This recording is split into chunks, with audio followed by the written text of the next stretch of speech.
All right, so today's quick tip is going to be how to find your player easier throughout your scenes. So what happens is that you make all of these scenes. You can see I have a player object right here, but you can't really keep track of them. And sometimes you just forget that you had them in there while you were playtesting, and then they never get found until you go to playtest, and then you go into a scene where you have two player objects, and then it messes up your whole playtest or your game if you already built it. So we have some players that we need to find, but right now I can only find one easily. I'd have to really do some searching. So we're going to make this process easier.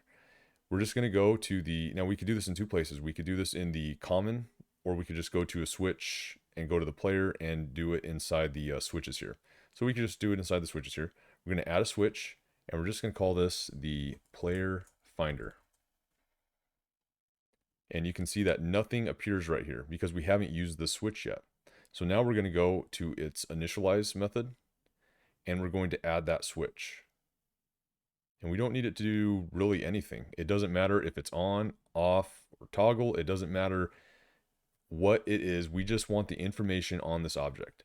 So when we click OK here, we can go back to the switch tab, and we can now, with it selected, we can now see where it is. Now you can see the first one is objects. Well, if we move to that one, it's going to take us back to where it's being used. So we just want to make sure that this is only being used once so that it doesn't clutter up anything else. So we'll only have one object. But now we can see that this object is in 4 scenes. And so we can click and move, and it's going to show me, okay, so here's the player object in one of our test scenes. So we don't really need that one.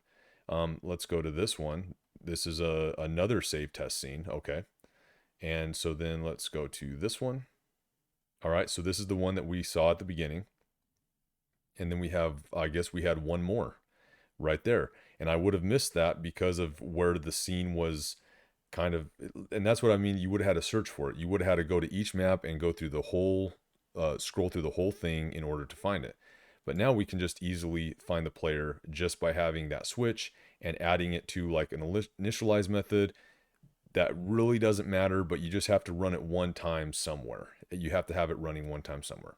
So anyway, I hope this tip can help you. And with that said, I will see you at the next video.